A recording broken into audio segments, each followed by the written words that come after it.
மாதா தொலைக்காட்சி அன்பர்களே, இறந்த நம்பிக்கையாளர்களின் ஆன்மாக்கள் இறைவனிலே நித்திய இளைப்பாற்றி அடைய நமது மாதா தொலைக்காட்சியோடு இணைந்து ஒரே குடும்பமாக மன்றாடுவோம்.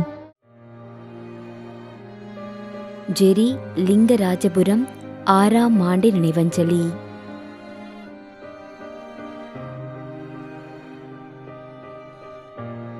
பி.டி. ஜோஸ்பின், பெங்களூர்.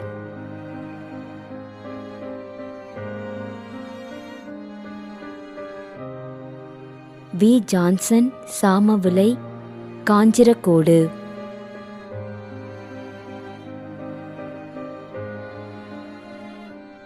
பிரேமா தேவசகாயம் 4ஆம் மாதம் நினைவஞ்சலி.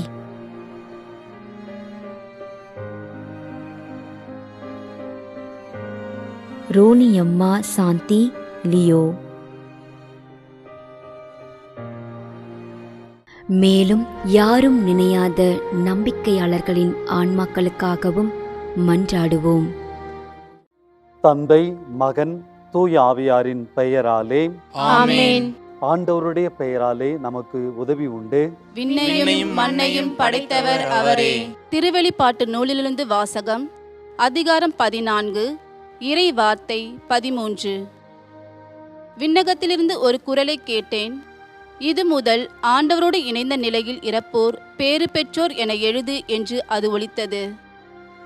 அதற்கு தூய ஆவியார், ஆம், அவர்கள் தங்கள் உழைப்பிலிருந்து ஓய்வு பெறுவார்கள், ஏனெனில் அவர்கள் செயல்கள் அவர்களை பின்தொடரும் என்று கூறினார். ஆண்டவரின் அருள்வாக்கு. இறைவனுக்கு நன்றி. நம்மிடையே வாழ்ந்து இறந்து போன இறைவனின் அடியார்களுக்காகவும், மேலும் குறிப்பாக மாதா தொலைக்காட்சி வழியாக நீர்த்தார் நினைவில் இன்று நினைவு கூறும் இறைவனின் அடியார்கள் அனைவருக்காகவும் மன்றாடுவோம். விண்ணுலகில் இருக்கின்ற எங்கள் தந்தையே, உமது பெயர் தூயது என போற்ற பெறுக. உமது ஆட்சி வருக. உமது திருவுளம் விண்ணுலகில் நிறைவேறுவது போல மண்ணுலகிலும் நிறைவேறுக. எங்கள் அன்றாட உணவை இன்று எங்களுக்கு தாரும். எங்களுக்கு எதிராக குற்றம் செய்வோரை நாங்கள் மன்னிப்பது போல எங்கள் குற்றங்களை மன்னியும். எங்களை சோதனைக்கு உட்படுத்தாதையும் தீமையிலிருந்து எங்களை விடுவித்தருளும். ஆமென். மன்றாடுவோமாக.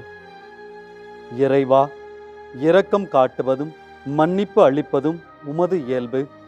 ஆகையால் உமது திருவடிகளுக்கு வந்துள்ள இன்று நாங்கள் நினைவு கூறும் ஆன்மாக்கள் மீது இரக்கம் கொண்டு அவர்களுடைய குடும்பத்தார் மற்றும் மாதா தொலைக்காட்சி குடும்பம் செலுத்தும் ஜெபங்களை ஏற்று அவர்களது குற்றங்களையும் அவற்றிற்குரிய தண்டனையையும் மன்னித்து அமைதியையும் முடிவில்லாத வாழ்வையும் தந்திடுமாறு எங்கள் ஆண்டவராகிய கிறிஸ்து வழியாக உம்மை மன்றாடுகின்றோம்.